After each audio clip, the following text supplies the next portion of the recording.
Bueno, ella creo que aparecería. Vieron que en Facebook igual tiene un delay, aparece un poquito después. Bueno.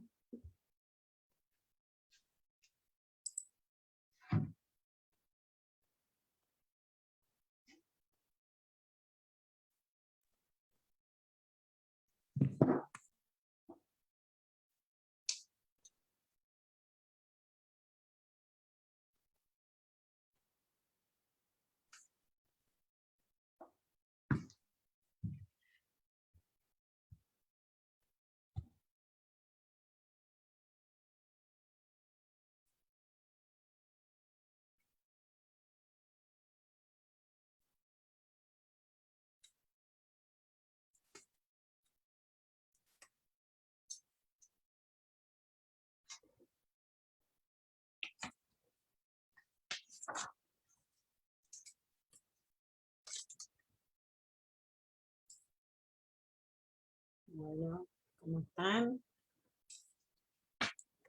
Siendo puntualmente las 6 de la tarde, 18 horas, vamos a iniciar esta actividad.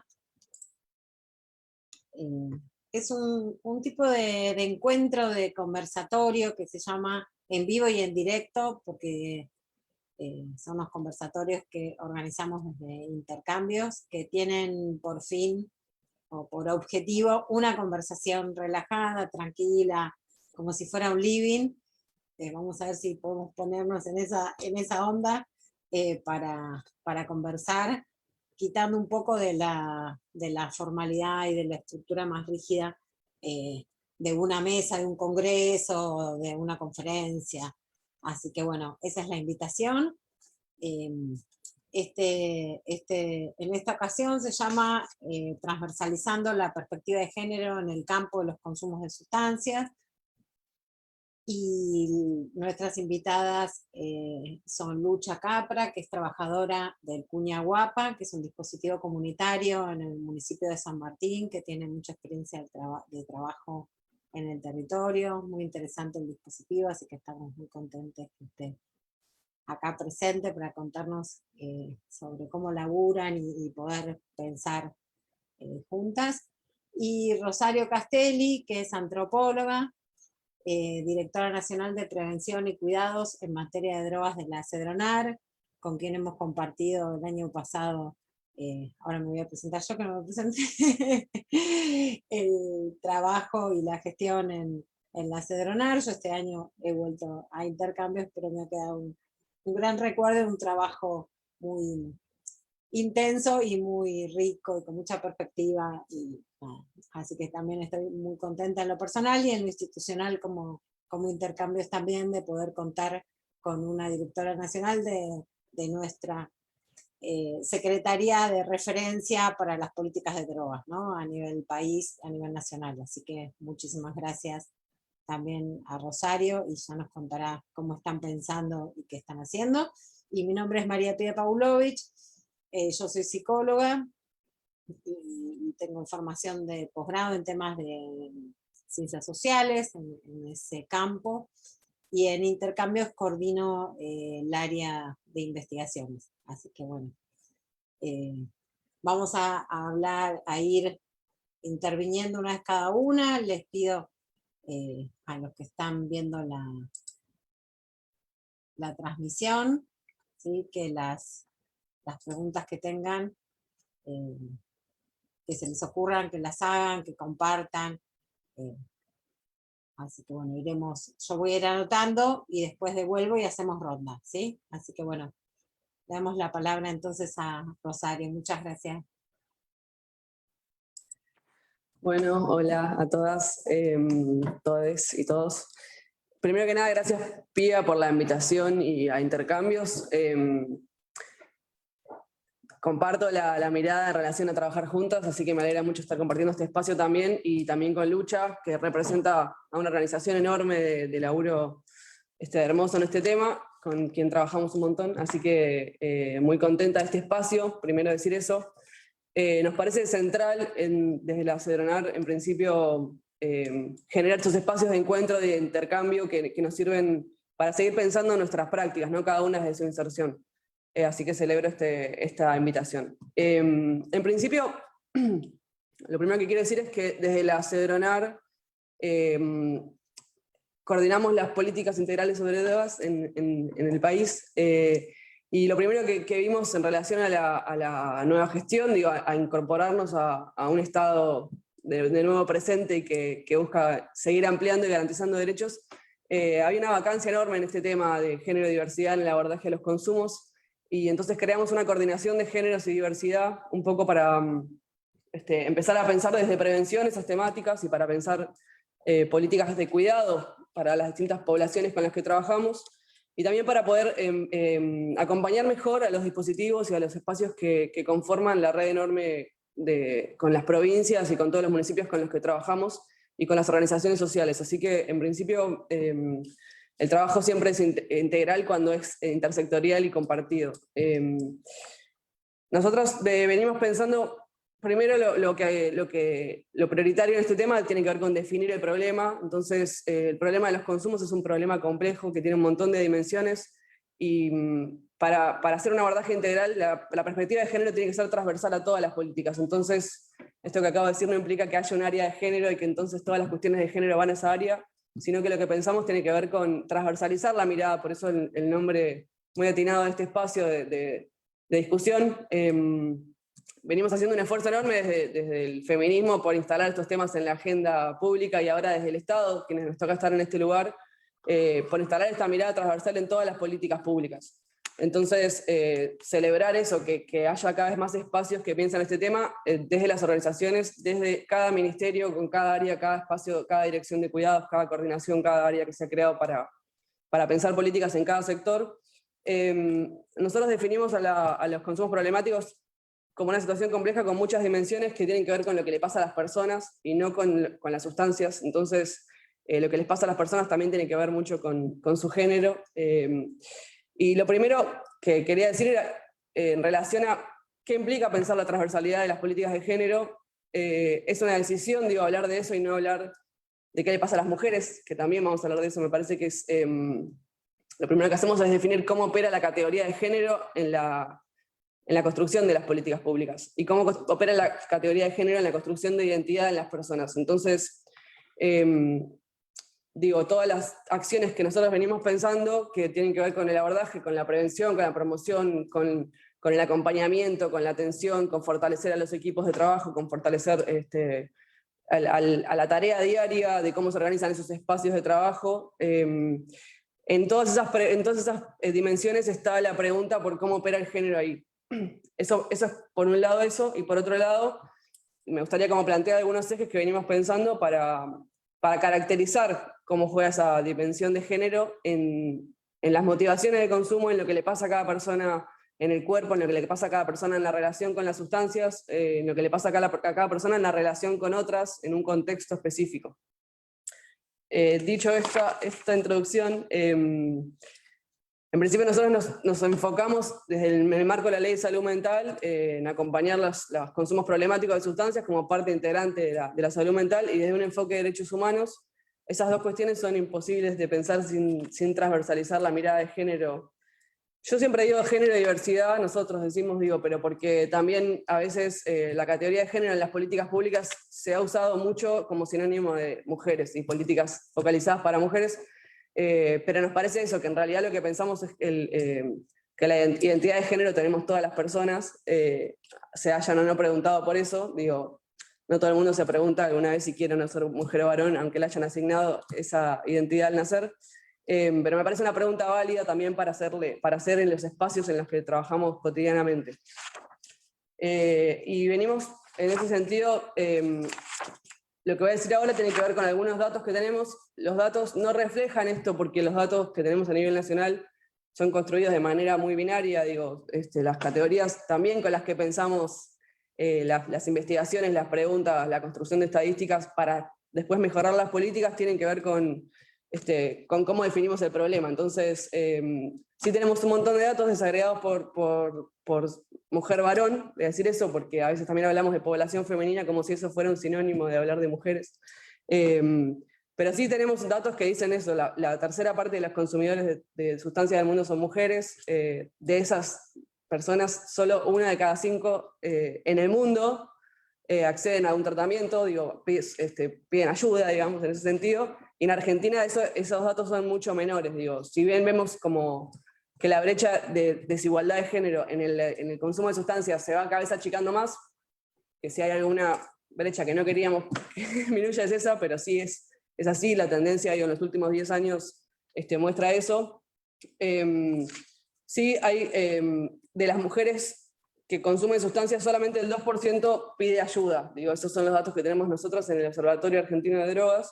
Y eso también indica un montón de cuestiones que voy a desarrollar ahora en relación a cómo es esa accesibilidad a los tratamientos, ¿no? Cómo es esa accesibilidad a los espacios de atención y por qué es tan necesario que existan espacios como el Cuña Guapa. Y también espacios como este para poder hablar y visibilizar este tema, ¿no? En principio hay una dimensión de los consumos que tiene que ver con los estereotipos y las representaciones sociales que tenemos sobre los consumos de sustancias y la relación que hacen las personas con esas sustancias.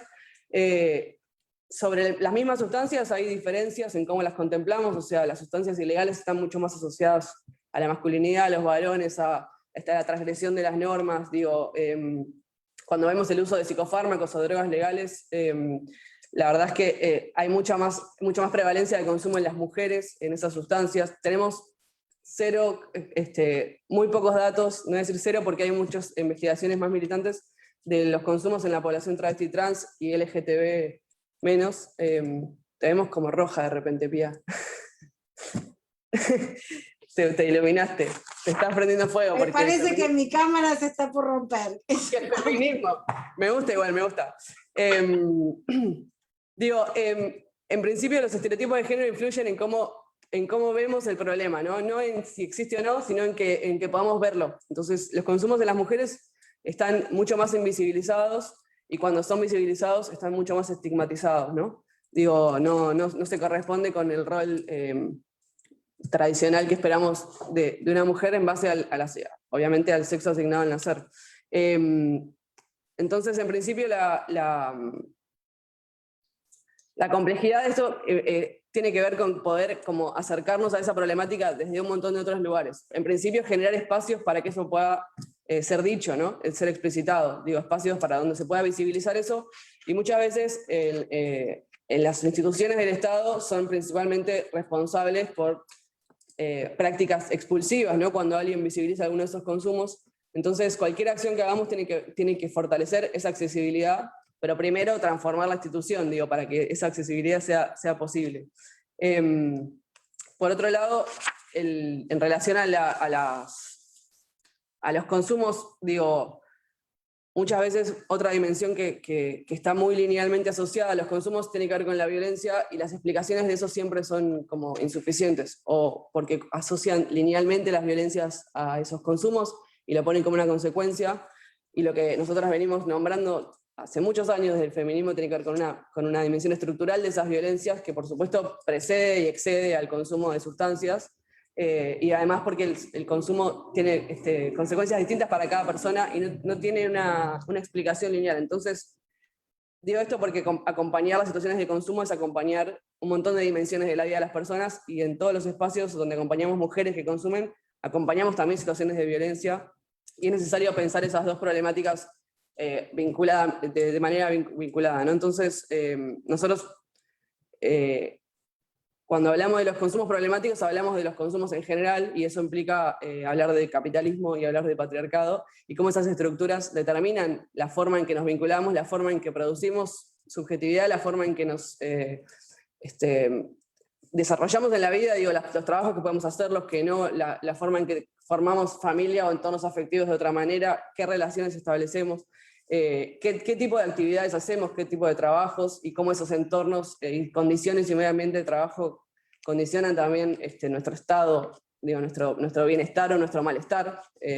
Digo, los consumos muchas veces están asociados a un padecimiento en relación a las condiciones de vida, entonces ahí influye la posibilidad de acceder a una vivienda, a un trabajo digno, a tener relaciones libres de violencia, a distribuir equitativamente los trabajos de cuidado y los trabajos domésticos en los entornos familiares. Entonces, no sé cómo voy de tiempo, pero me avisas, ¿no?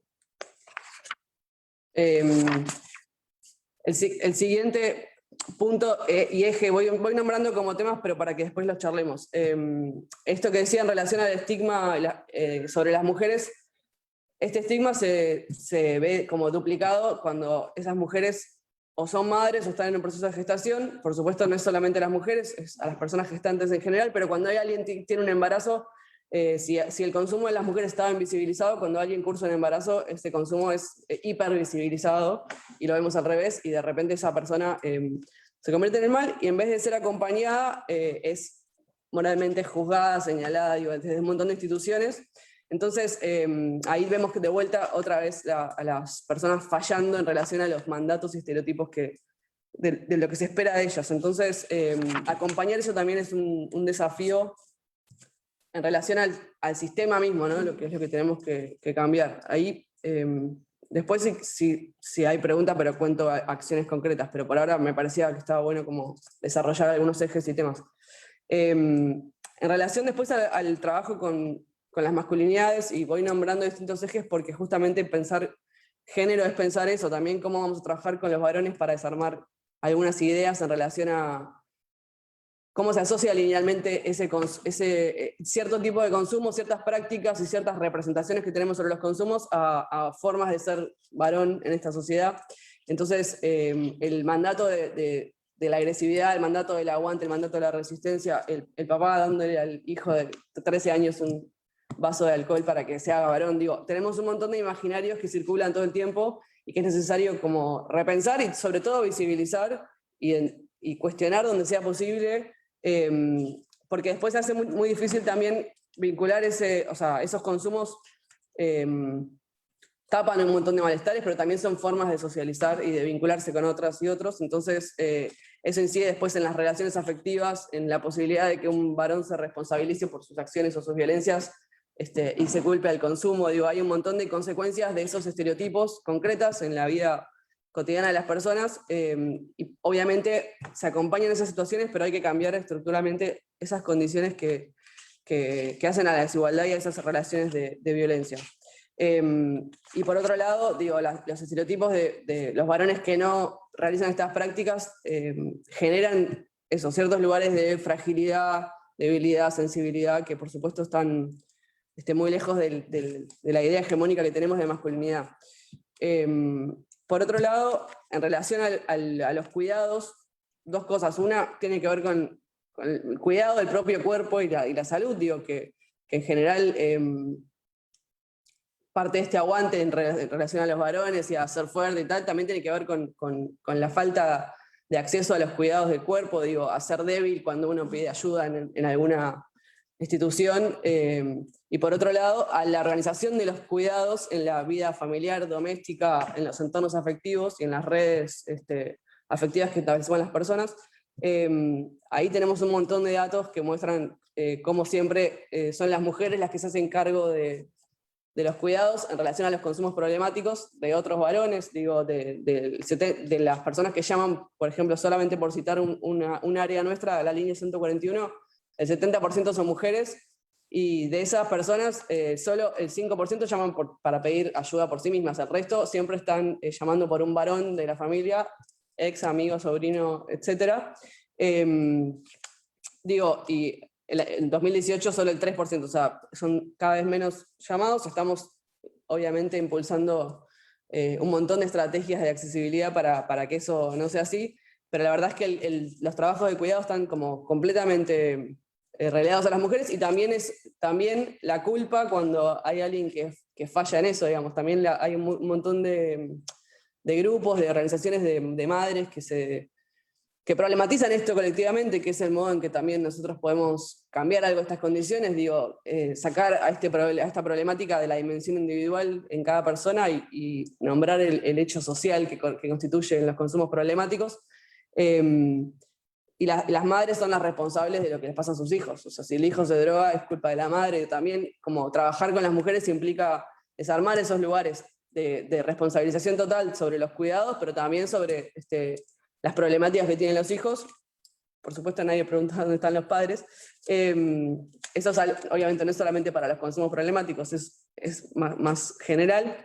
Y también vimos en la pandemia, en los estudios que hicimos en relación al aislamiento, un aumento enorme del consumo en relación a la sobrecarga enorme de tareas en el modo confinamiento, con lo cual también hay algo de eso de poder soportar la vida doméstica en sus condiciones, que hace muy difícil de ser soportado sin consumir alguna sustancia, ¿no? Digo, por supuesto consumir o alguna otra situación problemática, pero sí el consumo ocupa a veces esos lugares, ¿no? De conseguir un bienestar inmediato que es efímero, exitoso, pero que tiene mayores consecuencias después.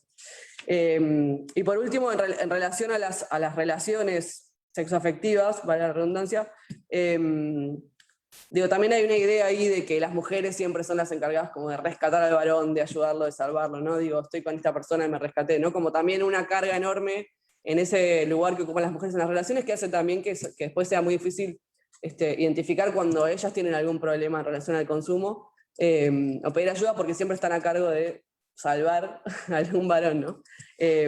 O ser culpables de algún consumo de algún varón, ¿no?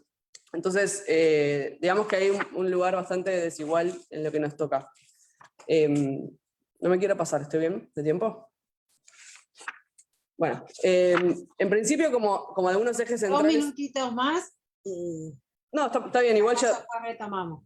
Igual ya estoy. Lo siguiente que digo tiene que ver más con la intervención, pero digo, como algunas ideas que solo digo títulos, pero después retomamos. Para nosotros como generar prácticas de cuidado tiene que ver con, en primero, poner esto en agenda en todos los espacios en los que estemos, en las organizaciones, en los municipios, en las provincias, en el Estado, en todas sus áreas, digamos, ¿no?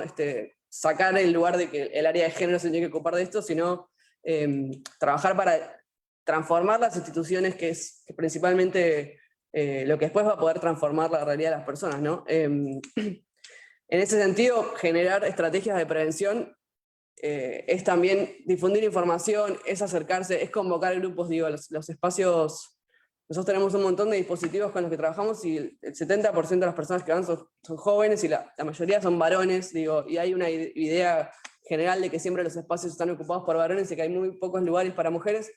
Si bien es re necesario que existan espacios separados y que haya lugares específicos para mujeres, para personas trans, para colectivo LGTB, digo, que tengamos siempre grupos, digo, lo que queremos es que cada lugar pueda trabajar con esta perspectiva, porque si no tendremos que abrir un montón de lugares en todo el país, y la verdad es que lo que necesitamos es que todos los espacios se pregunten sobre sus prácticas, desde cómo saludan a las personas cuando entran, cómo toman los datos en un formulario, hasta si hay un espacio para las niñeces en ese dispositivo, si hay algún cartel que diga algo, si hay un grupo separado donde las mujeres puedan identificar algunas violencias sin la presencia de varones en esos ámbitos, qué campaña hacemos, cómo vamos a convocar a las compañeras trans que nunca han sido destinatarias de políticas del Estado para acercarlas a los espacios donde trabajamos, organizaciones, cómo identificamos lo específico de esos malestares, ¿no? Digo, las condiciones de trabajo, las condiciones de vida, digo, cómo acercamos eso a otras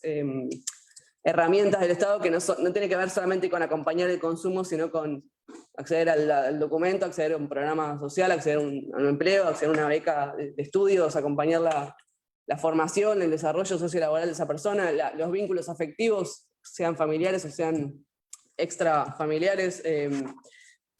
La accesibilidad tiene que ver con eso, ¿no? Con pensar quién cuida a los chicos mientras las mujeres están en el grupo terapéutico, cómo hacemos espacios de escucha individuales, cómo promocionamos los espacios en los que estamos para que se acerque a esa población que queremos sin ponerlo directamente, porque también sabemos que hay un montón de estigmas vinculados a pedir ayuda en este tema, entonces probablemente si ponemos reunión para lesbianas que se drogan, va a haber poca gente. Pero la verdad es que cuanto más hablemos del tema y más estrategias que tenemos, hay que pensar siempre en los espacios, tenemos un montón de estrategias creativas para eso. Y por otro lado, los espacios de escucha, digo, la formación es re necesaria en los equipos para saber también cómo escuchar, porque no escuchar una problemática desvinculada de la otra. Digo, si una persona, si nosotros entendemos que la violencia de género es algo individual, probablemente vamos a intervenir de una manera, y si entendemos que es algo estructural y social, Digo, nunca va a ser una intervención en base a, bueno, vos estás mal porque tu marido te pegaba, bueno, tomate esta pastilla que vas a estar mejor. La verdad es que lo que hay que cambiar es las condiciones estructurales. En el momento puede ser que la persona necesite un tratamiento específico, corto y tal, pero no puede ser esa la explicación para una intervención cuando nos perdimos como la dimensión social de esa problemática. Entonces, en principio tiene que ver con esas preguntas y con esas estrategias, y por supuesto conocer la red de espacios que trabajan en el mismo lugar donde estamos, ¿no? Digo, me parece que eso es central, como el trabajo en red, que es lo que hacemos todas y todos en todos los días, pero digo, visibilizar esas alianzas también en territorio. Y voy a parar. Buenísimo. Ahora seguimos. Gracias, Rosario. Le pasamos la palabra a Lucha. Ok, buenísimo. Hola, ¿cómo están todas y todes? Bueno, muchas gracias por invitarnos, por invitar a nuestro dispositivo, a mí y a las otras más de 20 compañeras trabajadoras del dispositivo, con las que construimos algunas reflexiones que queremos compartir hoy acá con ustedes. También, bueno, un poco eso, ¿no? Escuchando a Rosario pensábamos, coincidimos, por suerte, en un montón de cosas.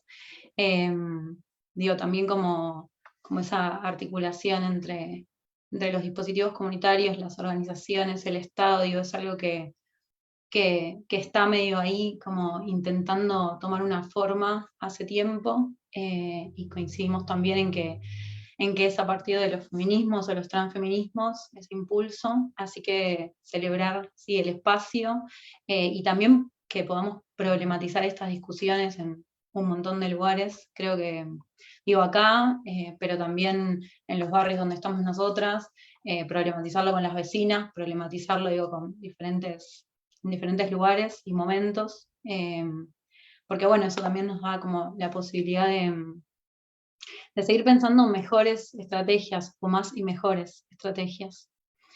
Bueno, nosotras esto pensamos algunas reflexiones.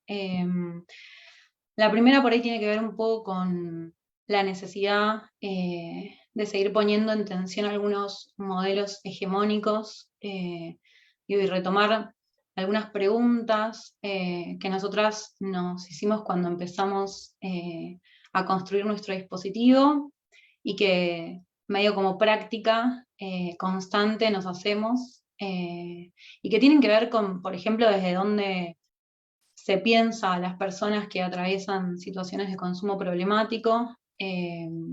Ahí, bueno, Rosario hablaba de una perspectiva de género y de derechos humanos. Le podemos poner un montón de nombres, nosotras por ahí decimos trato digno, digo, como un montón de cosas, pero es por ahí, digo, como poder pensar a esas compañeras desde cada una, desde sus propias decisiones, desde sus proyectos de vida, desde lo que tienen ganas, desde lo que sienten que las desordena, y problematizar esas cosas, no cualquier otra cosa, digo, como en esto que hablábamos antes, por ahí de muchas mujeres por ahí llamando a líneas o pidiendo, en nuestro caso por ahí en Cedronar llaman a una línea telefónica, en nuestro caso tal vez se acercan al dispositivo una abuela o una madre a pensar en el consumo problemático de su hija, digo, muy preocupada, y esa preocupación es totalmente válida, pero a la vez nos parece importantísimo pensar, digo, por un lado, con esa familiar que viene a buscar ayuda, y después con esa piba, ¿no? ¿Qué es lo que ella piensa de su propio consumo? ¿Qué es lo que piensa que la desordena? ¿Qué es lo que piensa que hay que laburar y que no? También pudiendo posicionarla como protagonista, ¿no? Promoviendo eso que nos parece re importante. Después pensamos, bueno, ¿cómo ve el Estado a las mujeres cis o a las compañeras travesti trans que consumen?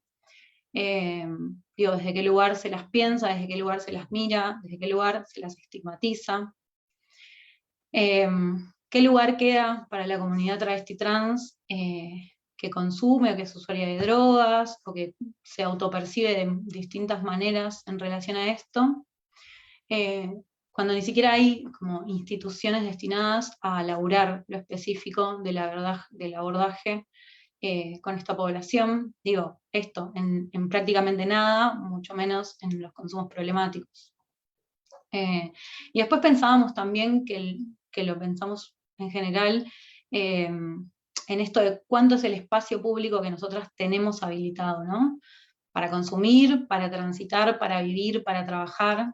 Y en ese sentido también, por ahí pensar desde dónde construimos dispositivos específicos.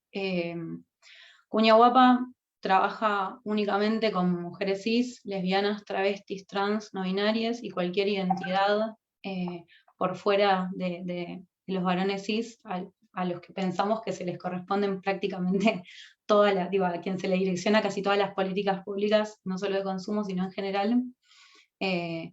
Con lo cual, un poco la discusión es esa, ¿no? Es ese posicionamiento más político, desde dónde nos paramos, para decir, bueno, en este dispositivo estamos nosotras, laburamos nosotras, nosotras pensamos, y nosotras también accedemos a lo que creemos que debemos acceder y pensar juntas desde dónde lo construimos. En ese sentido, nosotras pensábamos cuántas violencias padecemos relacionadas a nuestra condición de género, desde ser personas feminizadas, otras identidades, y por un lado se nos ocurre como algunos ejemplos bastante claves y claros a la vez, por ejemplo en el sentido de, sí, que coincidimos en esto de que somos las que cuidamos en todo sentido, incluso hasta sometiendo nuestra propia necesidad al cuidado de otros. Digo, es más urgente siempre, también en el rol cultural en el que se nos pone, cuidar a otro, sea quien sea, que cuidarnos a nosotras mismas. Entonces, en ese sentido, qué difícil es pedir ayuda para una, cuando hay otra persona también que está ahí padeciendo una situación de consumo. Y en eso, bueno, la invisibilización, ¿no? Claro. Después pensábamos la vulneración de nuestros derechos como madres, como progenitoras, como cuidadoras, frente a organismos de protección de niñez, que muchas veces, entre medidas de abrigo y recortes, generan una situación que juzga y separa muchas veces, en lugar de intentar promover estrategias de crianza que sean más saludables, tanto para esas niñas, esos niños, como para nosotras. Y después también pensábamos mucho en la violencia sexual, el acoso, el abuso, las violaciones, y ahí el rol de por ejemplo, el Poder Judicial justificando esa violencia sexual en el consumo problemático. Cuando nosotras empezamos a armar nuestro dispositivo, teníamos muy en la mente siempre femicidios, como el de Melina Romero y el de Araceli Fulles, dos pibas que no fueron buscadas, que fueron por los medios, por el Estado, por el Poder Judicial, muy maltratadas, y todo referido a su situación de ser pibas jóvenes, pibas de barrio, y pibas que consumían. Y bueno, el año pasado nos resurgió también todo esto con el femicidio de María Andrada, también del barrio 13 de Julio en San Martín, y pensando, ¿no? Como todas estas pibas víctimas de femicidio, muy muy jóvenes, y cuál es como el tratamiento que le dan, ¿no? Los medios de comunicación, el Estado, el Poder Judicial, y reitero, digo, como la culpabilización que se hace sobre nuestras compañeras, ¿no? Así que bueno, un poco como reflexionando sobre todo eso, nuestra idea un poco tiene que ver con el poder pensar con la comunidad, con las vecinas del barrio, con el Estado en todos sus niveles, con organizaciones sociales, con otras instituciones, la forma, ¿no? Las estrategias de construir mejores mecanismos de cuidados, mejores también mecanismos y propuestas de autocuidados, de prevención, de acompañamiento, desde este trato digno y desde esta perspectiva de género de la que hablamos. Digo, porque todas estas pibas, además de vincularse problemáticamente con una sustancia, también sufren todo este tipo de violencias. Entonces, pensar, digo, la interseccionalidad de todo esto, cómo todo esto se cruza. Y nos preguntamos también cómo hacer para construir lugares donde esas pibas puedan venir a preguntar, puedan venir a buscar información, a pedir ayuda. Si antes no nos cuestionamos esa mirada cargada de estigmas, de encierro, de voces que no cuentan, ¿no? Como poder ahí pensar, desde dónde habilitarles la palabra a nuestras compañeras, desde dónde, cómo hacemos para construir esos lugares en donde esas pibas puedan venir realmente tranquilas a buscar la ayuda que necesiten, la que consideren, hacer cualquier tipo de pregunta. Me parece que eso es como súper clave a la hora de por ahí pensar en la construcción de dispositivos comunitarios. En segundo lugar, pensábamos un poco, ¿para qué seguir proponiendo abordajes estereotipados, ¿no? Siempre que pensamos en una intervención o en un abordaje sobre una situación de consumo problemático, pensamos como en un enlatado, como en una receta, en cosas que, bueno, si consumís, si tenés entre 20 y 30 años y tenés estas características, hay que encerrarte acá, hay que hacer esto, hay que hacer lo otro, te recomendamos tal medicación, tal otra, derivaciones con psiquiatras y cosas, y que en general son súper reiterativas. Digo que en general las pibas que se acercan a Cuña Guapa ya han pasado y han vivido esas experiencias, vienen también con una frustración enorme de todo eso.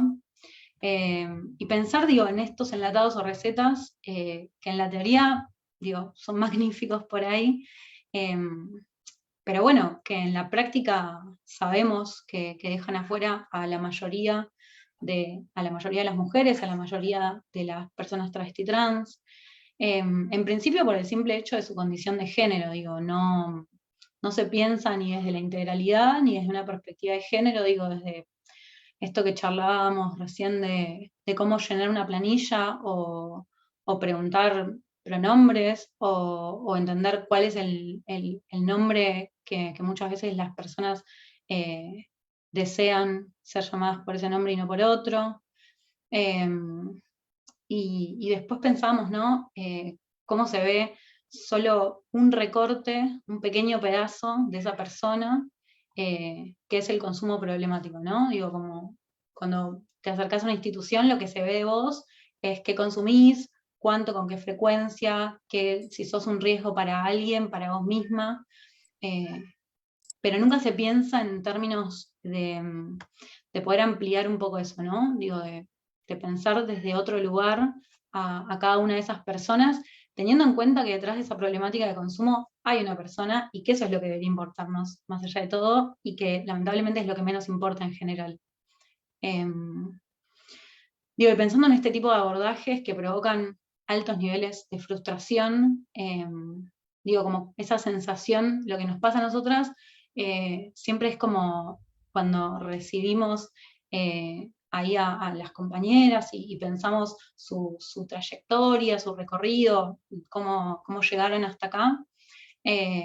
Vemos mucho como la sensación de haber fallado de alguna manera en esas instituciones, como no, a mí no me sirvió este dispositivo, no me sirvió el otro, no me sirvió la psiquiatra, no me sirvió la medicación, como una cosa muy de la frustración, y que en realidad, bueno, nosotras lo que tratamos de hacer es problematizar con ellas, por qué esas instituciones son tan poco flexibles, que terminan volviéndose bastante expulsivas tal vez.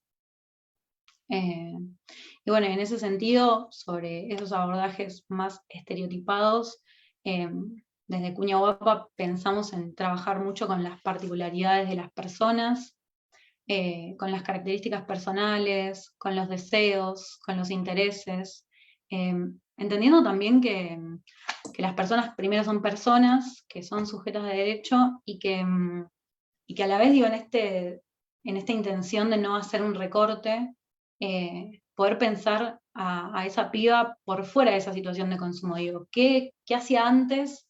¿Qué quiere hacer después? ¿Qué tiene ganas? ¿Qué le interesa? ¿Qué cosas la motivan? Como para poder también pensar desde lo comunitario en un abordaje que no solo tenga como un montón de otras personas, de otros actores o actrices que puedan intervenir desde instituciones, sino también construyendo y promoviendo mucho la autonomía, ¿no? Digo, orientar hacia ese lugar en ese sentido, promover la autonomía, el protagonismo, promover el encuentro con otras, promover las grupalidades. Nosotras, como entendemos justo en este momento tan de pandemia, es súper difícil, pero nosotras siempre trabajamos mucho desde la construcción de la grupalidad. Eh, Digo, grupalidades que puedan también como acompañar desde lugares más pares, ¿no? Desde encontrarte con otra que está en la misma y que desde otro lugar tal vez puede acompañarte en muchas cosas que tal vez ni yo ni ninguna de las trabajadoras puede, pero alguna de las pibas que está en ese lugar sí, y eso también es promover autonomía, ¿no? Como promover salud además, promover salud comunitaria, que es un poco lo que venimos a intentar cuestionar. ¿Desde dónde se piensa la salud mental? Y pensamos como todas estas cosas, ¿no? Pibas pensando sus proyectos de vida, pensándolo con otras, pensándolo en el espacio público, en un centro barrial, en un dispositivo comunitario. Y creemos que eso también es perspectiva de género, digo, en términos de poder pensar históricamente a cada una de nosotras solas, adentro de nuestras casas, criando, cocinando o haciendo cosas domésticas. Me parece que es recontra disruptivo entendernos en el club del barrio o en una salita, siendo promotora de salud o formándonos para algo, encontrándonos con otras pibas y tomando decisiones, ¿no? Sobre nosotras mismas, sobre el barrio, sobre cosas que nos hacen también de alguna manera, me parece, pertenecer, y eso es re importante. Nosotras hoy hablamos con una compañera de entender que el dispositivo es el territorio, digo, como en realidad el Cuña tiene paredes, pero la idea es como un poco salirse de eso para ser parte de la comunidad, para que la comunidad pueda venir a consultar cualquier cosa que se le ocurra, tenga que ver con el consumo problemático o no, porque eso es lo que también abre la puerta a poder laburar desde otro lugar, ¿no? Y bueno, nada, como digo ahí, por último pensamos, ahí buenísimo. Vamos, estamos en el ¿Cómo? tiempo. Sí, esto último que vas a decir. No, pensamos cómo armamos todo eso, ¿no? Que es un montón y cómo lo armamos. Y nosotras pensamos, bueno, desde la articulación, desde el colectivizar, desde el construir con otras instituciones, desde el construir con el Estado. Y ahí nos parece fundamental resaltar que muchas veces el rol del dispositivo comunitario tiene que ver con ser ese nexo, ese canal de diálogo entre esas instituciones que a veces están muy lejos, aunque por ahí están en el centro de los distritos, tal vez es muy lejos para muchas compañeras. Entonces pensar, bueno, ¿cuál es nuestro rol ahí, no? Y nosotros pensamos que tiene que ver con eso, con acercar de alguna manera esa política pública a nuestras compañeras en materia de prevención, de acompañamiento, como nos parezca, y sobre todo también pensamos que el desafío más grande es construir alternativas nuevas. Nuevas, digo, a lo que ya existe. Sabemos que lo que existe muchas veces es poco o no puede abarcar todo lo que necesitaríamos que abarque en términos de integralidad o de perspectiva de género. Entonces, bueno, será construir dispositivos nuevos, será construir nuevas políticas públicas, y para nosotras es re fundamental también sumarnos a pensar el diseño de esas políticas públicas, porque en definitiva, bueno, en algún momento pasan por nosotras para poder llegar al territorio, que es donde entendemos que el Estado quiere llegar. Así que, nada, me parece importante resaltar eso, nuestro rol. Y bueno, y después como pensar, no sé, yo tiro una pregunta como para medio cerrar, pero me parece importante cómo construir dispositivos en donde podamos pedir ayuda sin que nos vean como malas madres o como malas mujeres o culpables de ese problema de consumo, ¿no? que estamos atravesando. Digo, es necesario construir dispositivos que piensen desde otro lugar, porque si no, la gente no llega. Digo, y tal vez cuando llegamos es un poco tarde, entonces digo, llegar a tiempo también tiene que ver con eso, ¿no? Eso, Sí, ahí muchas gracias. retomo, súper interesante las dos, y bueno que queda grabado así. Podemos seguir pensando y retomar. Me quedan resonando, fui anotando algunas palabras, así, ideas, y había traído también algunos datos para... Primero voy a retomar 2 o 3 cuestiones que dijeron ustedes que me parece subrayar que coinciden y me parecen súper importantes, además cómo las dijeron, ¿no? Les devuelvo así y coincidimos desde intercambios y con muchos otros organizaciones y equipos de trabajo que desde el Estado, desde la sociedad civil, trabajamos desde perspectivas de derechos humanos, en la importancia de discutir desde dónde se piensan estas cuestiones, desde dónde se piensan, porque así como pensamos, nombramos, reproducimos, ¿no? Entonces no quiero sonar racionalista o que digo, es ser muy lineal en eso, pero sí problematizar ahí es algo que las dos insistieron y me parece interesante. Lucha decía desordenar, ¿no? Un llamado a desordenar, a inventar, ¿no? A romper. También Rosario insistía en el carácter sistemático, estructural del capitalismo y del patriarcado como sistema en el que sucede, y por eso hablamos de transversalidad, ¿no? En ese sentido me parece que ahí coincidieron las dos y que eso es central para pensar. También discutir, Rosario dijo, romper la linealidad de pensar, ¿sí? Consumo, violencia, por ejemplo, o pensar, digo, los consumos con toda su complejidad de situaciones y diversidad, ¿sí? Y sentidos distintos y motivaciones y situaciones donde suceden y cómo algunos se visibilizan y otros se ocultan. Y eso también las dos lo han marcado mucho, y cómo por la expectativa del rol social que tenemos las mujeres cis, otorgado por el patriarcado como gran mandato de cuidar a otros, y la maternidad, que como decía Rosario, la paternidad casi no se pone en cuestión, digo, ¿no? O las formas de crianzas en general, porque hay ahí una expectativa fuerte sobre las mujeres.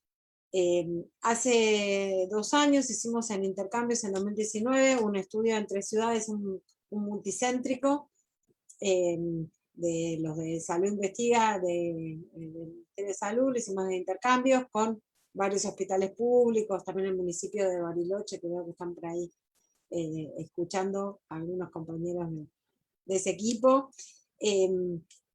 Hicimos un estudio cual y cuantitativo donde escuchamos a mujeres embarazadas y puérperas que consumían sustancias, que es también un tema que casi no se habla, y aparecían, igual que en la literatura y en lo que están diciendo ustedes, estas ideas muy fuertes de la vergüenza, de la culpa, de la sensación de fracaso. Eso me parece interesante también, que sea lucha, las frustraciones, ¿no? Porque es grande la carga, entonces cualquier cuestión que se corra de ese mandato también implica culpa y refuerza el ocultamiento, ¿no? Entonces ese ocultamiento impide muchas veces el acceso.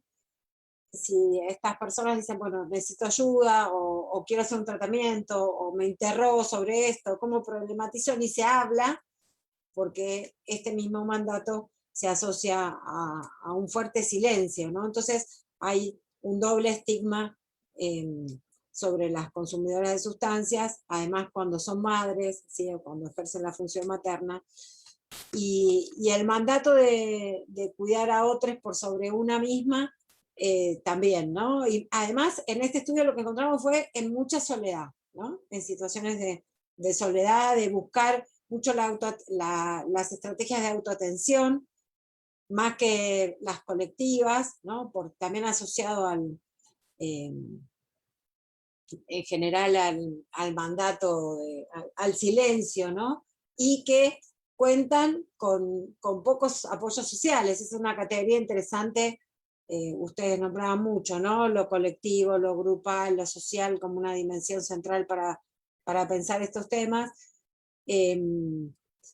y ahí también, ¿no? ¿A quién se pide ayuda? ¿Cuál es la historia de recursos? ¿Cuáles son los apoyos? ¿Con quién se habla? ¿Con quién no se habla? Todas preguntas que me parece que son para tirar para adelante. Con respecto a los consumos, quería traer dos cuestiones que, bueno, ahí Rosario hizo todo un recuento súper claro de patrones de consumo, ¿sí?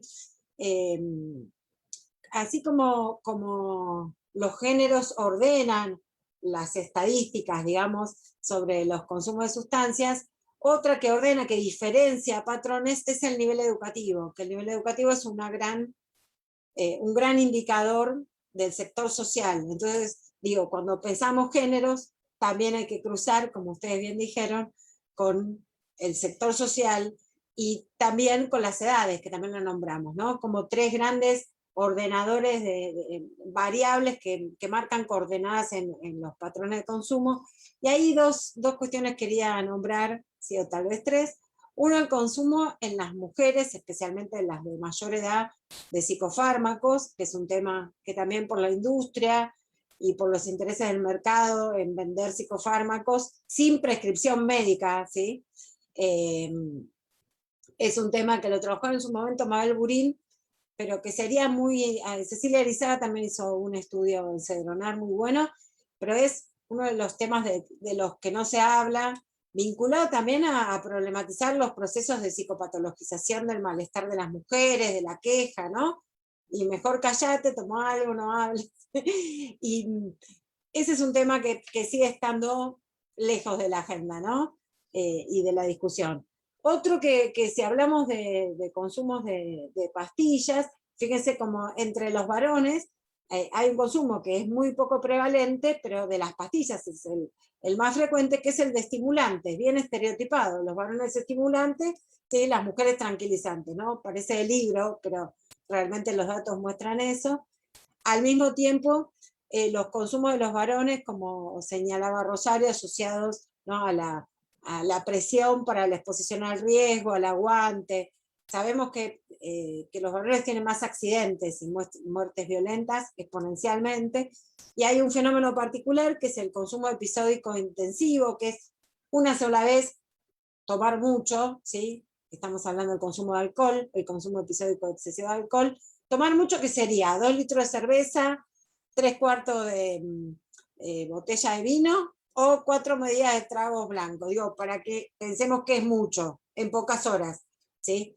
Y las personas que más se hospitalizan, pero más de la mitad, primero, estadísticamente sucede mucho más en varones que en mujeres, y los que más se hospitalizan también por esto son los varones, vinculados a accidentes de tránsito, bueno.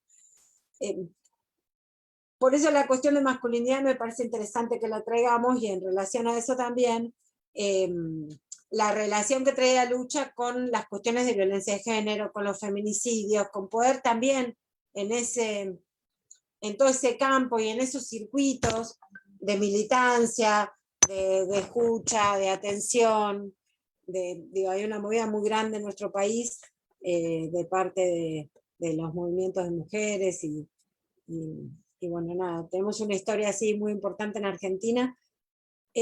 Sin embargo, muchas veces desde ese ámbito se escucha una mirada lineal, ¿no? Y sin embargo, estamos diciendo esto que no es así, no es necesariamente lineal. Un tema a transversalizar en el ámbito del trabajo con las violencias sería cómo pensamos los consumos en ese ámbito. Lo venimos en intercambio tratando de cruzar de las dos maneras, ¿no? Cómo, por un lado, esto transversalizar en dispositivos y en equipos que trabajan en temas de consumo, ¿sí? Transversalizar la mirada de género, y al revés, en los que trabajan en violencia, cómo podemos complejizar, llevar otras lecturas, ¿sí? Otras dimensiones, ¿no? Porque ahí hay también una cuestión para seguir trabajando. ¿Qué otra cuestión? Estoy viendo acá mis papeles y hay algunas preguntas. Traía lucha la cuestión de la dignidad, me parece interesante. También las dos hablaban de la articulación y lo político como una intervención, ¿no? Porque a veces se lee la intervención solo desde la técnica, ¿sí? A veces la reducción de daños también se piensa así, como la técnica o ¿sí? La acción súper concreta, y también son intervenciones las estrategias de articulación política, la discusión y la problematización sobre las miradas, y esta pregunta que vuelvo a traer de desordenar y de inventar dispositivos, también lo grupal, que las nombraron, me parece valioso, más que en Argentina. Yo soy profe en la Facultad de Psicología de la UBA, y es muy llamativo cómo con la dictadura se dejaron de existir posteriormente cátedras de grandes grupalistas de Argentina, como Pichón Rivière, por ejemplo, profesores que trabajaban más con la grupalidad, y se fue instalando en la formación de les psicólogos, por ejemplo, pero no solamente las distintas disciplinas del campo de la salud, una mirada más de lo individual, del ámbito de lo privado, digo en la hegemonía. Después, por supuesto, hay muchos grupos y colegios y equipos que trabajan de otras maneras. Pero ahí también la formación universitaria, la formación terciaria, tiene que estar atravesada por estas miradas, porque si no, son dispositivos de saber y de poder que instalan también, y que nombran, y que reproducen todos los mandatos, las exigencias que son, que generan estigma, ¿no?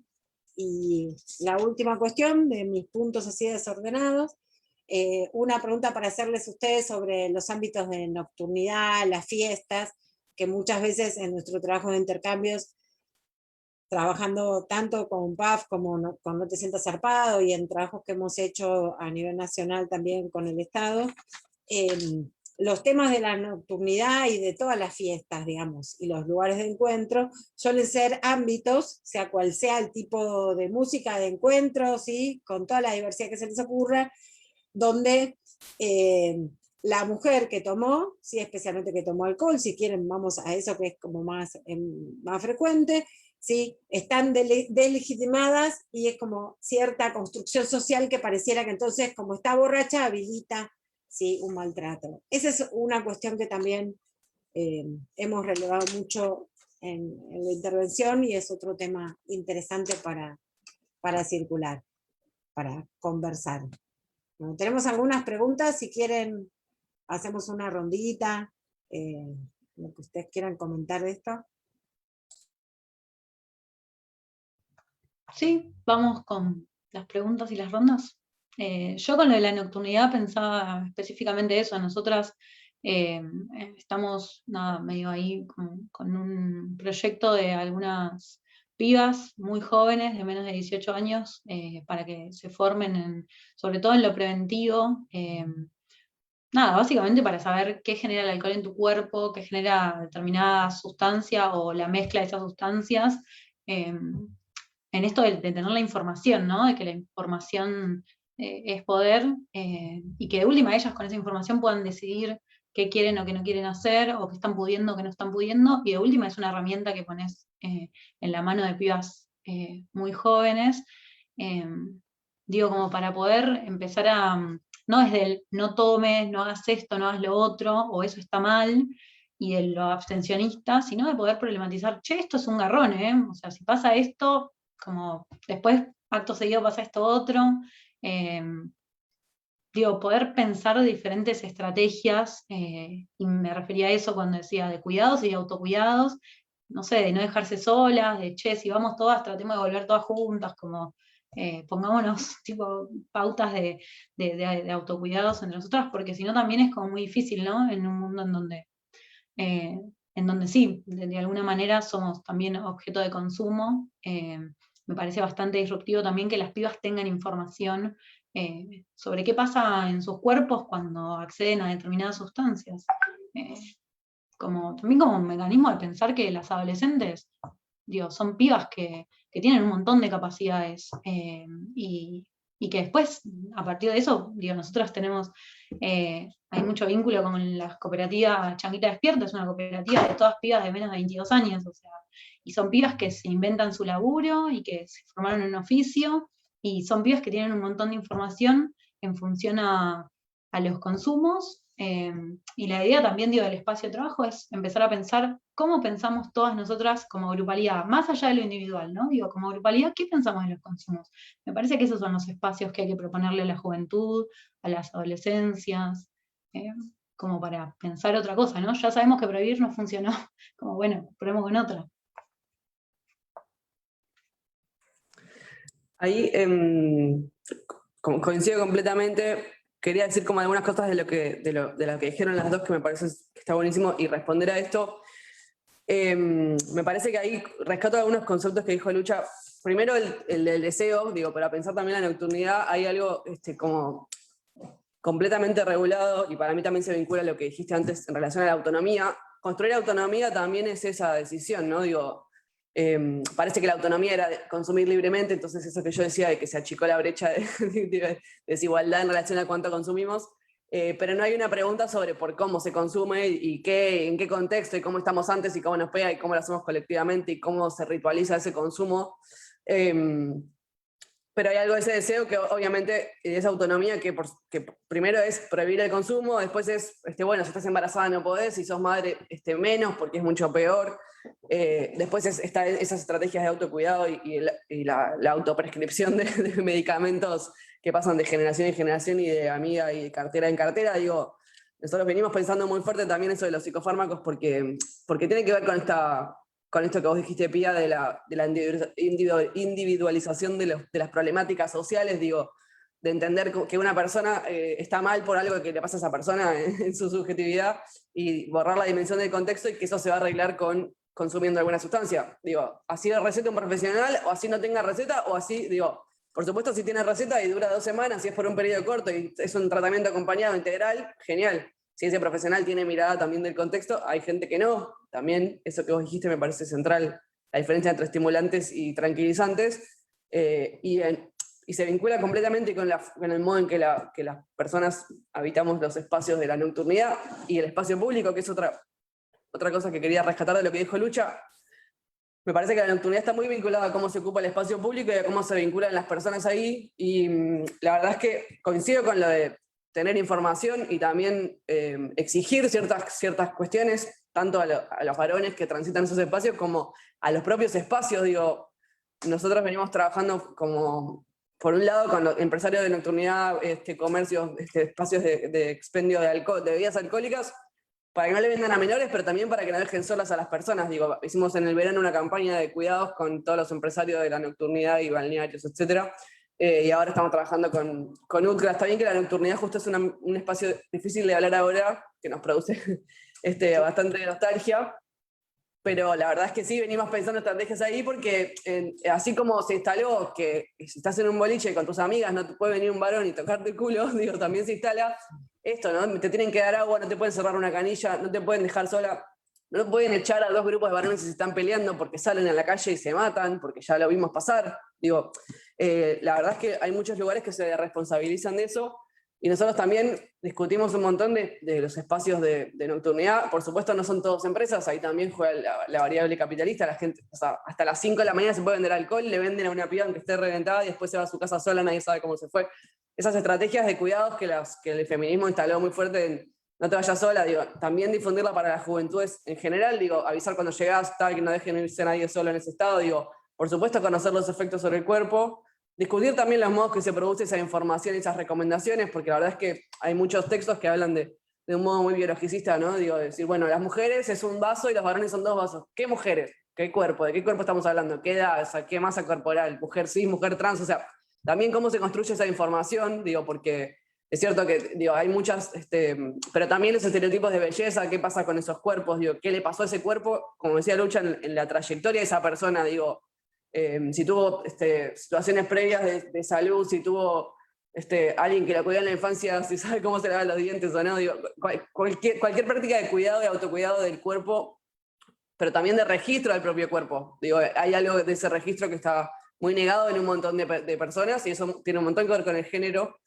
También le pasa a los varones, digo, no con el género, con ser mujer, sino con negar el propio registro de un malestar, digo, de ser consciente del estado de ánimo antes de consumir, de qué te va a pasar con eso, digo, eso es la dimensión individual, por supuesto, de la persona, pero colectivizar esa discusión. Entonces ahí, por último, rescato, digo, nosotros venimos trabajando casi todas las líneas, en principio con las juventudes hay una línea que es entre jóvenes y es como cuidado entre pares y que obviamente cualquier cosa que diga el Estado va a ser como que le diga a tu papá o a tu mamá, y la verdad es que la estrategia funciona mejor entre las jóvenes y los jóvenes, digo, siempre es así, pero también darles herramientas para esos cuidados. O sea, muchas veces por estar transgrediendo, por estar haciendo algo que no, por consumir una sustancia ilegal, no piden ayuda porque tienen más miedo al castigo que a pedir ayuda al mundo adulto. Entonces es nuestro desafío como generar espacios de confianza para que puedan pedir ayuda, para que puedan acceder a un sistema de salud, para que el servicio de salud lo atienda, porque también es eso, es como a una persona que está intoxicada por alcohol, muchas veces el propio sistema la rechaza porque es como, bueno, es tu problema, ¿no? Vos te emborrachaste, ahora se te cargo.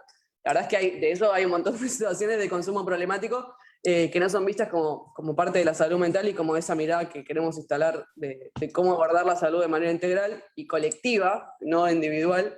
Pero sí también eso, pensar acompañamiento entre pares, ¿no? Me parece que las estrategias tienen que ver con eso y con esas tareas de promoción, todos los espacios que forman promotoras, como decía Lucha, esta intermediación entre las organizaciones y el Estado. Después hay otra intermediación más que es entre las promotoras y las organizaciones y los espacios comunitarios, ¿no? Que es cómo vamos a buscar a esa persona que está en su casa que nunca se preguntó nada, cómo instalamos eso en la agenda pública, cómo discutimos. Nosotros armamos un protocolo de medios públicos para hablar también de cómo se habla de este tema en los medios y de qué manera los medios tienen un montón de responsabilidad en la forma en que se construyen estos estereotipos y se reproducen por los siglos de los siglos, y cómo se estigmatiza y cómo se pone un tema de... O sea, primero un programa de educación y prevención de consumo problemático y materiales del Ministerio de Educación, lo ponen en la sección de seguridad al lado de una foto de incautación de cocaína. Seguimos teniendo esas situaciones, o la foto del pibito con gorrita, que es un varón pobre, ¿no? Joven, como siempre contribuyendo a esos estigmas, y eso sigue invisibilizando un montón de otras situaciones concretas de personas que consumen, de ese consumo problemático al Plax, de que tengo por las dudas en la cartera, para así me siento tranquila que puedo sobrevivir a la semana, y a mi familia y a mis hijos, o el vino que me abro a las 3 de la tarde, me parece que es como instalar en cada uno en su ámbito la discusión y hablar del tema para que también otras personas puedan hablar de eso. Hay alguien que dice en Twitter, yo no tomo alcohol, recibe 40.000 comentarios, es como hay que salir del closet si vos no consumís ninguna sustancia. Está como completamente naturalizados algunos consumos y otros completamente estigmatizados. Entonces es como ponerlos todos en la misma bolsa, quiero decir, pero para discutirlo juntos, ¿no? Como decir, no es que hay un consumo que está bien, uno que está mal, uno que está permitido, uno que no. Hay personas que pueden consumir, otras que no. Como el consumo en general es mucho más complejo, entonces me parece que es eso, es como unir todos los pedazos de todo esto.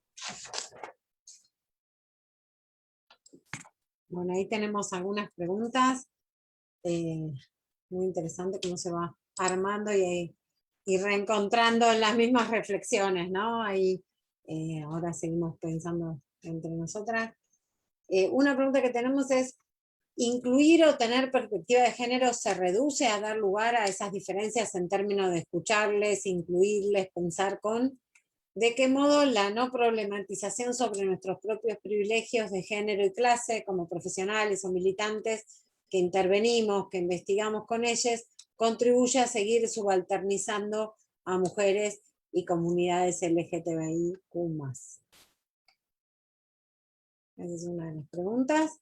Después de Tierra del Fuego están pidiendo materiales, además de decir, si bien la perspectiva de género no se implementa por presión, creo que las políticas de subvención sostenidas por el Estado pueden generar intención de cambio en instituciones que solo asisten a varones y dejan por fuera a mujeres y comunidades LGTB+, tan solo por su condición de género. Acompañar a instituciones ONG, sí, pero con las condiciones amplias de abordaje. Esos son dos de los comentarios que hay en el chat. No sé si alguna los quiere tomar, preguntar. ¿Contaste del curso, Rosario? Eso está bueno también. Sí, no sé si podemos dejar un mail, bueno, en la página de Cedronar, pero si no, dejo algún mail por quien esté interesada. No sé si termino de entender qué implicaría. Sí, tenemos un curso, perdón, de género y diversidad en el abordaje de los consumos, un curso virtual que se va repitiendo y que vamos como también ampliando. También en el curso, como recuperamos algunas experiencias, están las compañeras contando también su trabajo en el marco del curso. Y por otro lado estamos armando ahora que va a salir este mes una guía, pensando en esto que decían las dos, en relación a trabajar en conjunto los abordajes de las violencias por motivos de género y de los consumos problemáticos, con el Ministerio de las Mujeres, Géneros y Diversidad, Y con el Ministerio de Provincia también estamos trabajando para armar unos dispositivos de masculinidades en los espacios de la provincia de Buenos Aires, y también un material en relación a eso para pensar ese tema, porque también pasa eso en los dispositivos, por ejemplo, que trabajan con varones que ejercen violencia, que se están armando varios, que es una política reciente, digamos, en relación a qué hacer con esos varones. Digo, pues siempre nosotros venimos trabajando con las mujeres, acompañando en ese sentido. Cuando tienen un consumo problemático no son casi son ni aceptados en esos dispositivos, entonces nos pasa mucho eso. O en los hogares de mujeres no son aceptadas si consumen, o en los espacios de consumo, ¿qué hacemos con los niños? O sea, nos pasa como cuando hay una intersección de problemas, nadie sabe bien qué hacer. Cuando está embarazada, los médicos no saben qué hacer con el consumo. Bueno, entonces estamos como tratando de unir eso. Es como decía Lucha, es la misma persona, tiene todos estos problemas y hay que acompañarlos todos. En relación a incluirlos, por supuesto, me parece que está bien lo de pensar los privilegios siempre, pero no sé a qué se refiere bien la pregunta con incluir a quién. O sea, ¿quién incluye a quién? Yo por eso no suelo hablar como en términos de inclusión, porque me parece que es medio confuso. Bueno, no es confuso, digo, hay gente que es capaz de incluir a otra.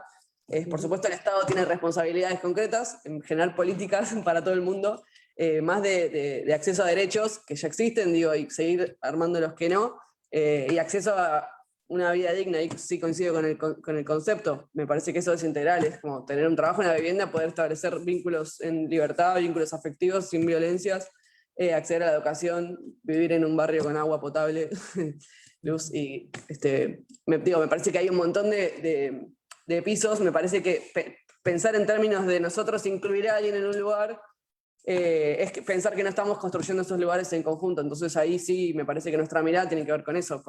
De hecho, la Cedronar está integrada por un montón de compañeros que vienen del recorrido de los espacios comunitarios, construyendo esa política desde las organizaciones durante los años anteriores de la gestión de Cambiemos, desde afuera, viendo lo que había que hacer, digo, y ahora estamos todos acá adentro como un gran frente de todos, construyendo justamente desde esa mirada. Entonces me parece que eso es lo más válido, digo, no es el Estado incluyendo a nadie, es construir también desde el Estado esas herramientas, desde todos los lugares, digo, me parece que es eso. Por eso digo, me parece que la idea es pensarlas en conjunto. Ahí sí coincido que no es desde un escritorio que se piensan las políticas. Entonces, no sé si entendí bien la pregunta. La otra sí que no la terminé de entender. La de Tierra del Fuego. La voy a repetir.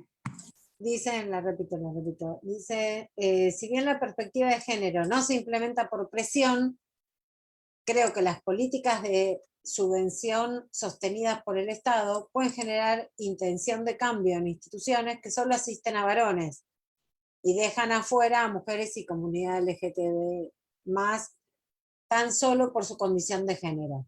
Entonces, después dice, acompañar organizaciones, ONG, sí, pero con las condiciones amplias de abordaje. Se está diciendo, buenísimo, que los dispositivos, lo que yo interpreto, que los dispositivos que hay, se trabaje la perspectiva de género, pero ampliemos dispositivos para que las mujeres que lo deseen, que lo quieran, que lo pidan, puedan tener acceso, que eso ya vemos en los mismos, el último estudio nacional de Cedronar, el de población general, también muestra mucho más acceso. Se les pregunta a las personas, eso agrego yo, para poner un dato, se les pregunta a las personas en ese estudio que abarca ciudades de todo el país, si tuvieron un problema de consumo y quisieron pedir ayuda a un profesional, si pudieron acceder.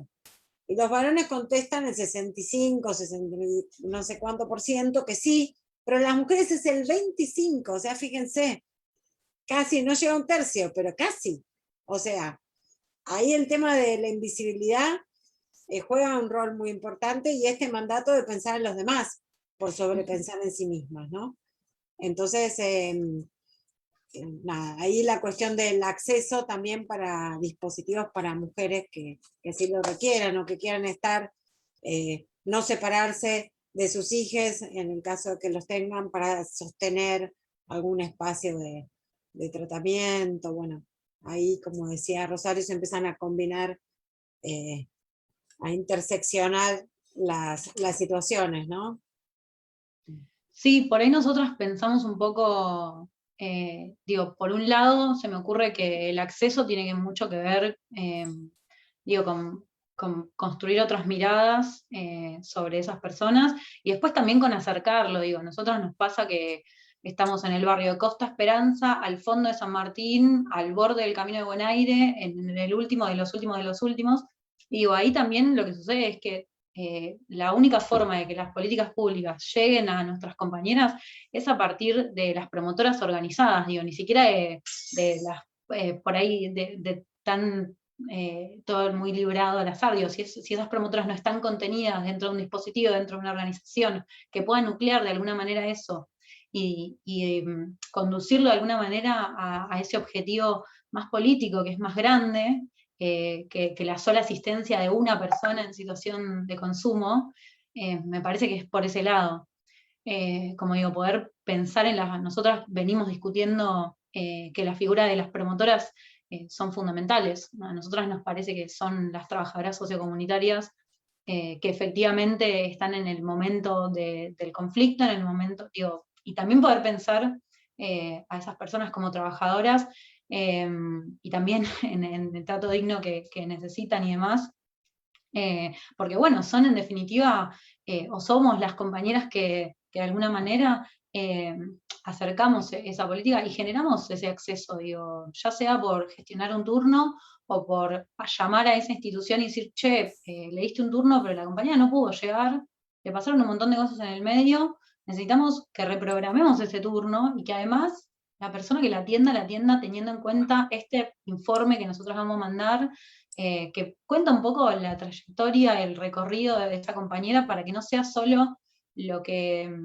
ese pedacito nada más lo que se vea, ¿no? Y eso me parece que es importante porque es como de alguna manera tensionar para que se empiece a ver a esa persona no solo desde el que tuvo un episodio, no sé, un brote o una situación muy compleja, sino que además le pasaron un montón de otras cosas. Entonces, poder laburar sobre todo eso, porque sí, claro, las crisis vamos a seguir laburándolas con las guardias de salud mental, pero después hay que laburar, digo, en lo preventivo, en el acompañamiento. Entonces, un poco ahí me parece que el acceso a todo eso, y más en las personas que están como siendo vulneradas históricamente todos sus derechos, tiene que ver con la promoción de los derechos, y eso es lo que los dispositivos comunitarios me parece proponen un poco. Y después pensaba como en esto que decíamos, bueno, de qué hacemos con los pibes, de si residencial o no, si a puertas abiertas, si a puertas cerradas, como nosotros estamos construyendo un dispositivo, o sea, está la Casa Convivencial Comunitaria en San Martín, también en convenio con la Cedronar, y un poco la idea es esa, digo, que tenga muchas diferencias con las comunidades terapéuticas que ya existen, sobre todo porque se piensa a puertas abiertas, porque nadie está obligada a quedarse, cuando entras nadie te dice que tenés que estar 8 meses y 4 días, o que los horarios sean tan estrictos, sino que se pueda pensar como, bueno, vos qué tenés ganas de hacer, cuando sentís que no podés, querés que pensemos alguna estrategia, cómo vemos. ¿Vos querés seguir maternando y ejerciendo tareas de cuidado en este dispositivo? ¿O preferís que pensemos alguna alternativa con una familiar, con alguien que te pueda dar una mano con eso, un tiempo? Digo, como me parece también ser creativas, ¿no? De alguna manera es un poco ese desafío del que hablaba cuando decía, bueno, construyamos alternativas nuevas. Lo que hay no alcanza, entonces hay que seguir promoviendo estas políticas públicas de las que hablaba Rosario, y ponerle mucha fuerza a eso, me parece, ¿no? En construir alternativas que lleguen y que sirvan, y que es lo que nuestras compañeras necesitan que les sea garantizado. Qué interesante. Bueno, ahí aclara Darío Larcones de Tierra del Fuego, que en el Facebook dice, en Tierra del Fuego siguen habiendo comunidades terapéuticas que solo reciben a varones. Me refería a esa posibilidad de que las mujeres puedan tener acceso. No, ahí aclaró. Sí, ahí sumar, me parece, sí, existen un montón de comunidades terapéuticas que solo reciben varones, y también hay espacios que solo trabajan con mujeres y otros con mujeres y diversidades, colectivo LGTB. Me parece que hay que seguir abriendo un montón de espacios, y me parece que lo que hay que hacer es generar, por supuesto, espacios de trabajo mixtos. Los espacios convivenciales, digo, se piensa, sobre todo priorizar las poblaciones a las que no estamos llegando, digo, en estos nuevos espacios que recién decía Lucha.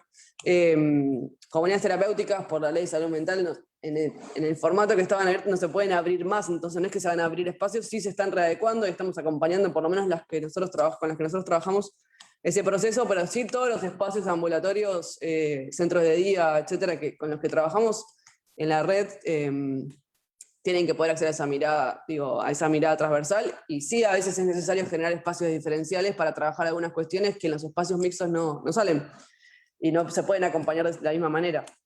Por otro lado, sí, en la relación a la primera parte de la pregunta esa, me parece que sí, la perspectiva de género sí se implementa por presión. De hecho, esta es la única forma en la que las podemos hacer. Y así sale entonces por la lucha de las compañeras de la ley Micaela y un montón de otras normativas que tenemos, que por supuesto son todas por presión. Nosotros estamos también trabajando eso acá adentro, ahí, no sé, es la primera vez que en la Seronal hay una secretaria mujer. Tenemos un gabinete de 22 personas, 16 somos mujeres y lesbianas.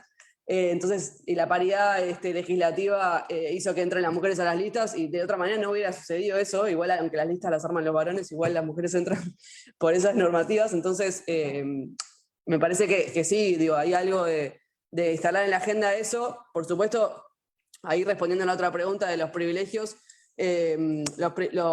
no en términos de privilegio, pero sí en términos de responsabilidad, quienes estamos a cargo de los espacios, de los equipos de trabajo, de los organismos, etcétera, tenemos más responsabilidad en hacer que eso suceda, y eso no es algo que hay que pedirle a las personas que acompañamos, como bueno, te acompaño a tramitar la vulnerabilidad en la que estás por el sistema que nosotros estamos reproduciendo. Y si no, es como cambiar, la responsabilidad es mucho más por cambiar los espacios en los que estamos nosotros y nosotros y nosotres, para que esas prácticas no reproduzcan esa exclusión inicial que hace esa persona y todas esas frustraciones que nombraba antes Lucha, que eso no es responsabilidad de la persona, que no encontró el lugar que le servía, sino es responsabilidad del sistema de acompañar a cada persona como esa persona necesita y como también pueda en algún momento, si puede, desear, porque es algo de también construir esa forma de identificar el deseo, que no es tan fácil en un montón de personas,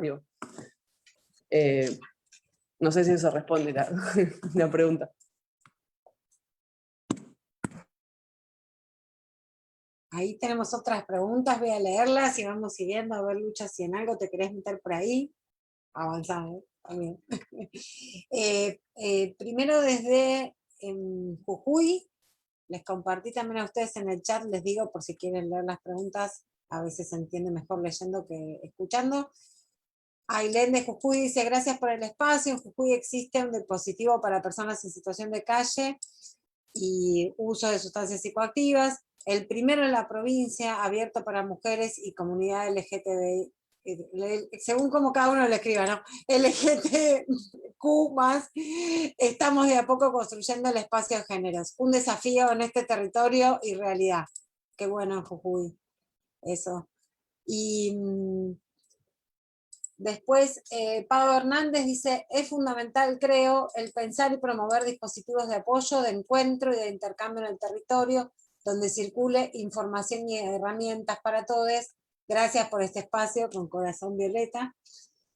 Y después un compañero de Brasil, tratando de escribir en portuñol, ahí lo copio también al chat para que lo lean Lucha y Rosario. Ahí vamos en doble vía. Dice: tuve una experiencia al construir acciones concretas para garantizar el acceso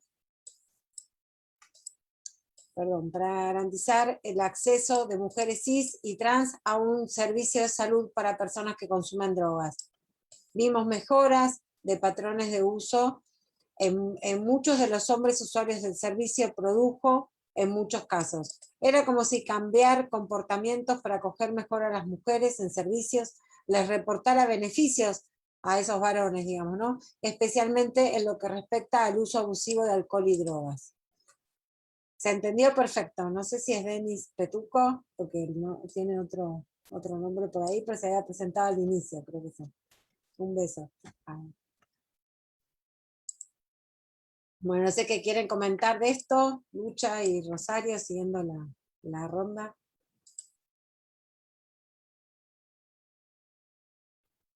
Lo estamos leyendo, de vuelta. Vale, estoy leyendo acá en el chat. Buenísimo.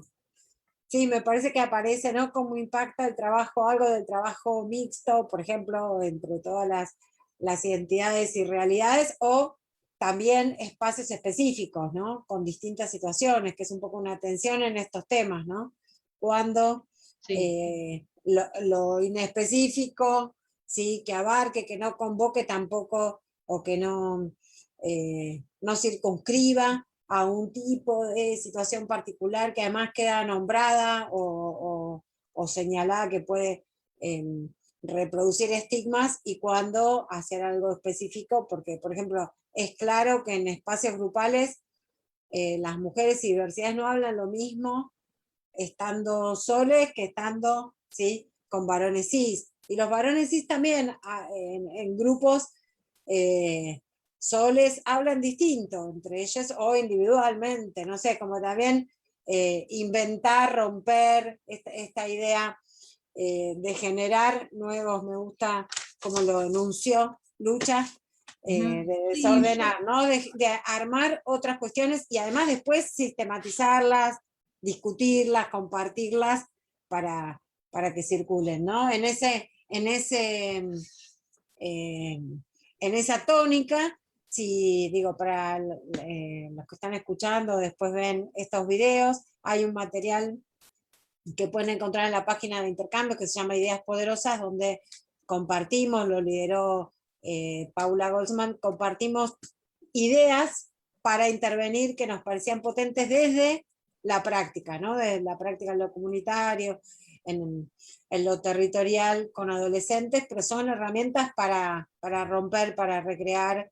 Ese material también está disponible gratuito si lo quieren mirar por ahí, también está. Sí, yo pensaba un poco como si es tratar de meter la perspectiva de género en todos los espacios o generar espacios específicos que solo laburen.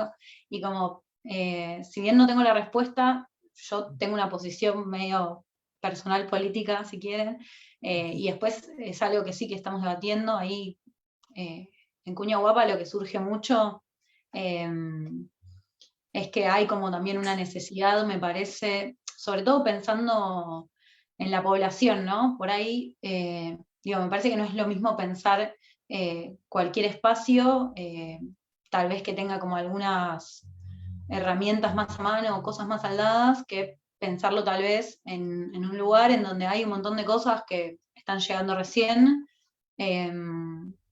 Entonces, en ese sentido, pensábamos un poco la necesidad de los espacios específicos y de poder construir tal vez de alguna manera ese blindaje que nos, que nos encuentre a nosotras, porque, a ver, como nosotras lo primero que tuvimos que empezar a saldar para construir un dispositivo comunitario que aborde las situaciones de consumo, de violencia, de salud sexual integral y demás, en un barrio del fondo de San Martín. Y bueno, fue como primero pensar cómo hacemos que nuestras compañeras entiendan que justamente la al lado es compañera. Y parece algo como súper dado tal vez hoy, no sé, 5 o 6 años después del Ni Una Menos. Pero bueno, digo, al mismo tiempo, a nuestras compañeras, digo, que tienen determinadas características, digo, son compañeras que nosotras los primeros 2 años estuvimos dando discusiones de qué es ser feminista popular, digo, desde dónde construimos los feminismos populares, digo, tener un comedor, no sé, usar la mitad de tu casa para hacer un comedor para todos los niños y niñas del barrio, es también ser feminista. Digo, no estar a favor del aborto no te hace menos feminista, porque igual, digo, vos no acompañás a esa mujer a la salita para la situación de aborto, pero sí le pasás nuestro teléfono en nuestra línea para que nosotras la acompañemos.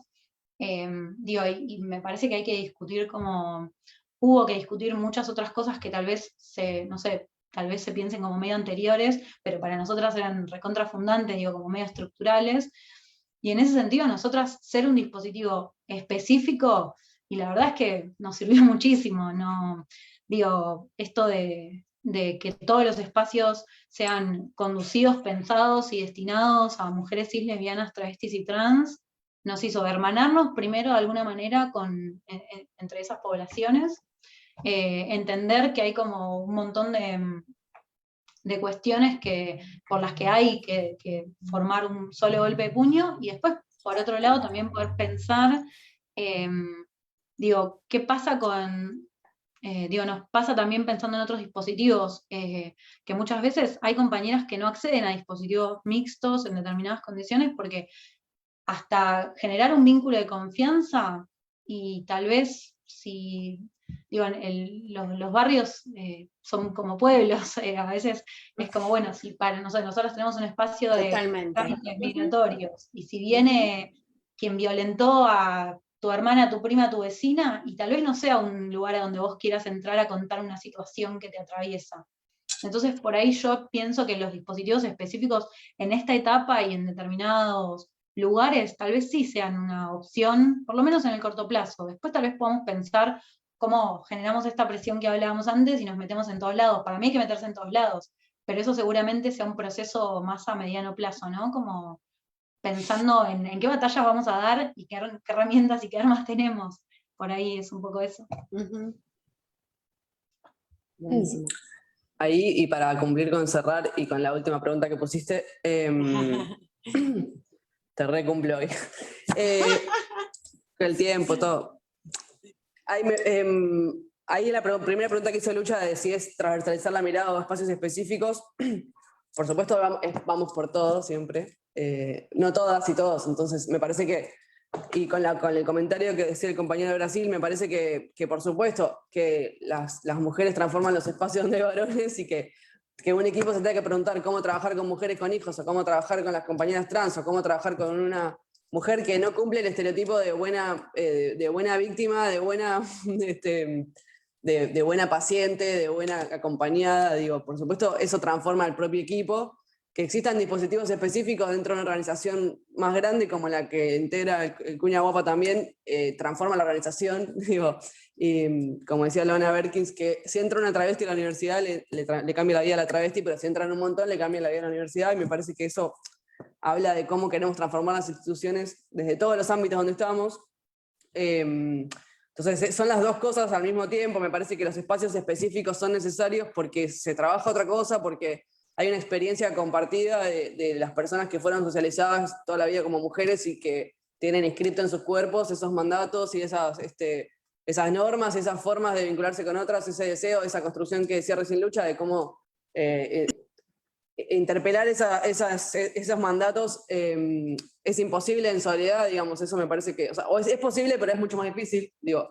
Y también porque la verdad es que hay espacios donde las personas tienen que poder llegar y descansar un rato de todo lo demás. Entonces, si además tienen que estar conviviendo con varones que hacen chistes, que dicen tal cosa, o mismo espacios donde comparten algunos horarios con su propio agresor, digo, hay un montón de necesidades concretas de tener espacios separados para pensar algunas cosas. Por supuesto, nada garantiza ni que las mujeres son malas ni que los varones son buenos. Nadie está simplificando en esos términos, pero sí las estrategias son necesarias, sobre todo hasta que todos los espacios trabajen. Obviamente, cuando no haya razón para que existan, no creo que estemos vivos para ver eso, la verdad. Lo mismo pasa con los espacios de consultorios de diversidad. Por supuesto, todos los servicios de salud de cualquiera de sus niveles tienen que poder trabajar con personas trans y saber qué hormona, cómo se acompaña, qué pasa con la ley, cómo se atiende. Pero mientras tanto necesitamos espacios que atiendan bien a las compañeras y que no hasta que transformemos el sistema. La verdad es que someter a las personas a un montón de violencias hace que accedan mucho menos a esos tratamientos, que pidan mucho menos ayuda, que las perdamos, es la posibilidad de acompañar a alguien o no. Me parece que en eso las promotoras cumplen un rol central, y el reconocimiento de eso como un trabajo es fundamental. Nosotros venimos también desde todos los ámbitos dando un montón de discusiones en ese sentido, que se reconozca a las acompañantes pares como dentro del marco del potenciar, como trabajadores de los cuidados en relación a los consumos problemáticos, que si en la agenda de los cuidados es como el tema más relegado de todos, entonces me parece que, porque violencia de género ya lo estamos como todas de acuerdo, más o menos, en qué se puede, qué se no puede decir, pero en este tema todavía más atrás. Entonces me parece que esas discusiones son las que venimos dando y las que tenemos que dar en todos los espacios. Sí sabía lo de la experiencia de Jujuy, me parece que está buenísimo.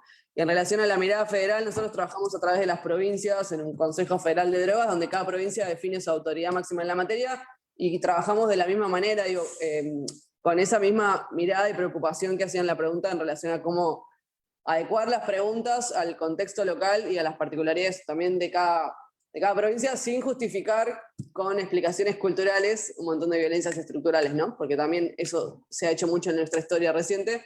Entonces, digo, como algo es cultural, entonces justificamos consumo, violencia, un montón de cosas. La idea es a ver qué preguntas hacemos en cada contexto para cuestionar esas prácticas de consumo, esas representaciones que tenemos sobre eso, y también cómo funcionan los espacios de la red, pero sí trabajamos con cada jurisdicción.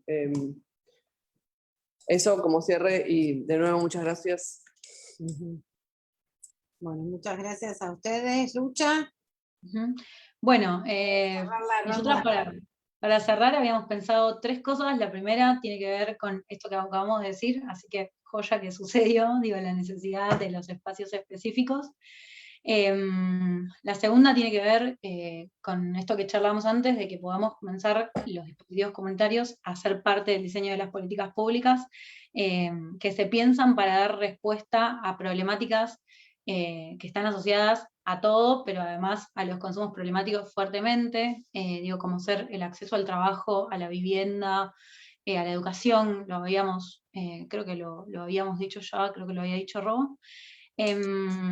Y digo, pensándolo en clave de la salud mental como cuestiones que no pueden ser pasadas por alto, digo, nadie que no pueda acceder al trabajo, a la vivienda digna o a la educación puede pensarse desde la salud mental bien, 10 puntos. Digo, y esto nosotras lo pensamos siempre con la mirada puesta sobre todo en las pibas más jóvenes, bueno, y por supuesto en las mujeres cis, lesbianas, travestis y trans. Y bueno, después por último contarles que entendemos de alguna manera como una conquista social y política que los transfeminismos, las organizaciones sociales podamos construir, gestionar, pensar este tipo de dispositivos, digo, en términos de repensar quiénes están habilitados y habilitadas y habilitades a intervenir en esta problemática, ¿no? Digo, y la potencialidad que existe en los nuevos roles como los nuestros, que somos trabajadoras sociocomunitarias, y digo que promovemos esto, ¿no? El trato digno, integral a la hora del abordaje, y que tenemos esa cercanía, me parece, con las personas que más lo necesitan, y que entendemos todas que es por ahí, así que nada, celebrar eso como cierre. Y muchas gracias. Qué buen Muchas espacio. gracias a las dos, muy interesante, me parece que se abrieron un montón de cuestiones, de preguntas y creo que, bueno, hay algunos temas que no tratamos, por otro encuentro puede ser, como las mujeres presas por causa de drogas, que son un gran porcentaje dentro, digo, esto, por ejemplo, otra realidad que no hemos nombrado, que por ahí me lo dicen en el chat y que está bueno, aunque sea mencionarlo. Así que bueno, muchísimas gracias. Gracias también a Alejandra, que está ahí con el Facebook, Florencia Bisiquio, que está tomando nota y están mandando saludos, agradeciendo. Juan Galeano, Graciela Toncé, agradeciendo en el chat. Les mando un beso y bueno, nos seguimos encontrando. Subimos recién desde Intercambios los links de algunos materiales y vamos a subir, si ustedes quieren que suba, por ejemplo, lo del campus del curso sobre géneros y consumos, que es gratuito,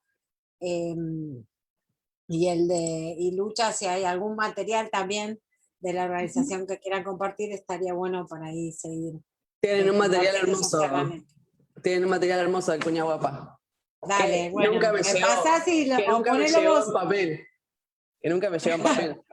Lo querés en papel, claro. No, pero una sistematización e investigación de su propio laburo que está muy zarpado.